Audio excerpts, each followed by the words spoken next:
Okay, Fight Freaks, this is Steve with TheTitleFight.com, and on the phone with me is women's female sensation, the very talented and beautiful Ana Julaton. How are you, Ana? No, I'm great, Steve. Thanks for saying my name right. No problem. Okay, well, you have a fight scheduled next week, which will end a 12-month layoff. Are you anxious to get back in the ring and back to business? No, absolutely. I mean, this is my full-time job. This is what I do for a living, and it's nice to just be able to get a call from Eric Gomez from Golden Boy Promotions and say, hey, Ana, I have a fight for you. It's a 10-round fight, and it's going to be for this date. It's going to be televised, and I'm like, hey, great.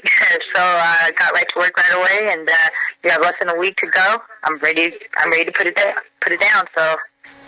Okay, and from what I heard is that after this fight, you have a possible spot on the Mayweather Canelo undercard. Is that true?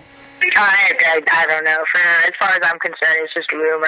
Right now, my main focus is August 17th and just making sure that I do my business. And so it's nice to be able to get the hype around that fight card. I mean, it's the biggest fight card.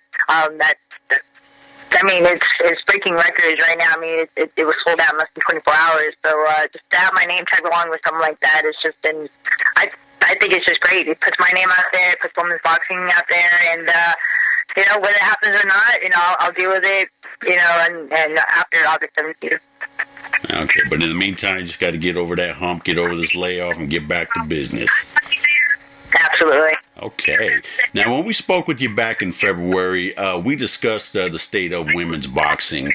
Now, past women fighters like Christy Martin, Mia St. John popularized women's boxing.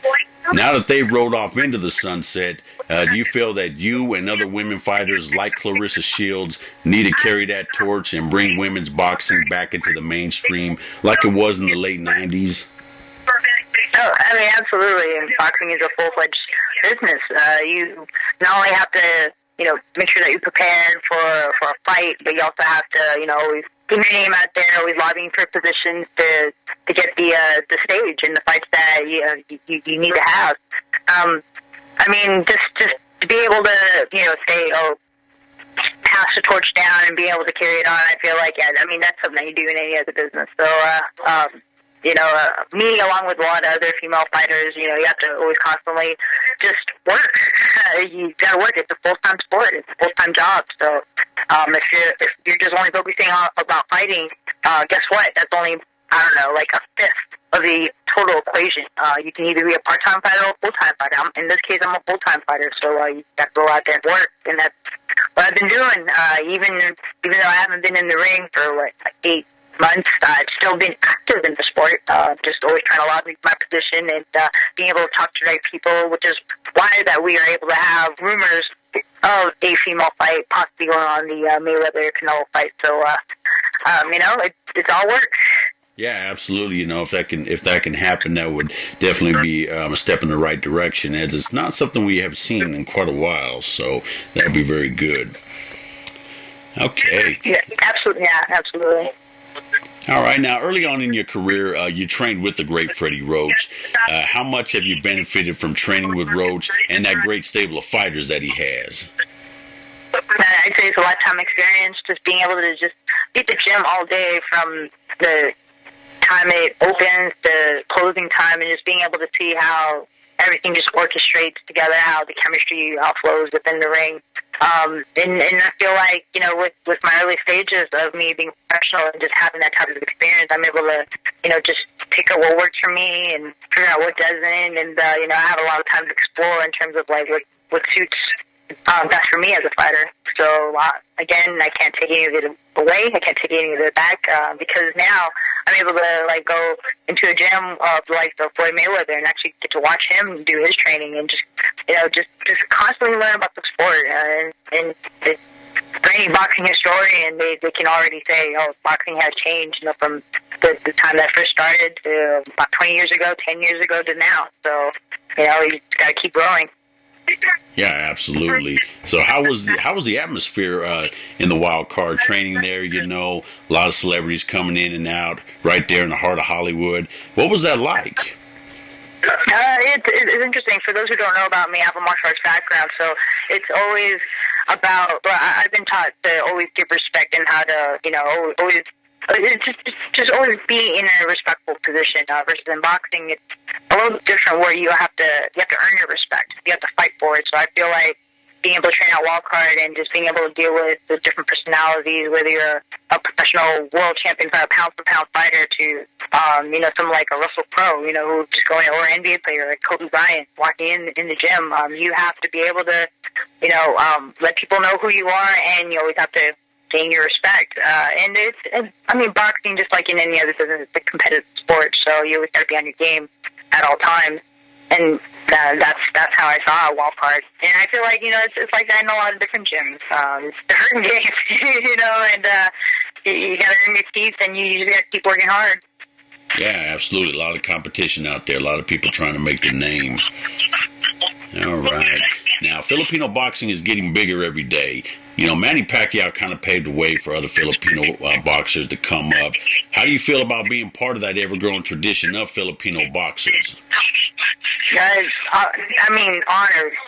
Just being able to watch him personally, and just, to see all the transitions of because when I first saw him, he was getting ready to fight Eric Morales for the second time. And for those who remember, the first time Eric Morales fought Manny Pacquiao, I think it was a split decision loss for Pacquiao, right? And he got cut and everything, and he had to reinvent his training. He had to get re-inspired and just go out and, get ready to fight Eric Morales. And it's pretty neat to be able to see the evolution of that particular camp to when he was getting ready to fight Barrera for the second time, to watching him fight against, I forgot his name. It is for the 140 title, but it's just being able to, it's really cool to be able to see the evolution, yeah. And just to be, a part of it where, because it's not like I'm just watching, I'm trying to work alongside, I'm trying to learn and grow myself as a friend. I'm trying to keep up because he's just paving the way. He's crushing down all these barriers because, when Manny Pacquiao first came into the scene, when he first was featured on HBO, when he fought Barrera for the first time over in Texas, and people couldn't even say his name right. It was like Pacquiao or whatever, right? Versus now, you can go down the street, go to a sporting store, and you can buy a Pacquiao T-shirt. You know what I mean? So it's pretty cool to be able to see that change in image, not only within the sport, but just for Filipinos all over the States, all over the world and stuff. And you can see this air of confidence within a lot of people of Filipino descent. And and for me, again, it's a lifetime experience. And just to be able to see that and just say, I'm able to have that under my belt, under my own experiences. I can't take that away, Yeah, it's kind of priceless. Yeah, and just by the way, that 140-pound fighter was Ricky Hatton. No, okay, there's another fighter. He was undefeated at the time, too. I just can't put my finger on it. He went up, both Manny and him went up to Berkeley at my martial arts school, and they did like a public workout and stuff, and the San Francisco Giants came out presenting the Giants uniform and stuff and gave it to all of us. And it's funny, I can't remember his name. Like, no disrespect or nothing, It's just, I just haven't thought about it up until this point. Well, yeah, that's something for me to think about, too. I'm trying to think of how many fighters Manny actually fought at 140. It wasn't very many. I just remember Ricky Hatton.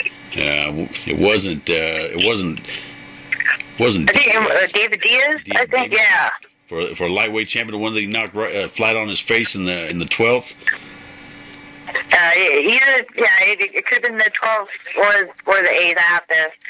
I have to look at the records again, but yeah, no, I remember that he was boxing him, and then hey, what happened. It must have been his fight right before he fought Oscar De La Hoya. Yeah.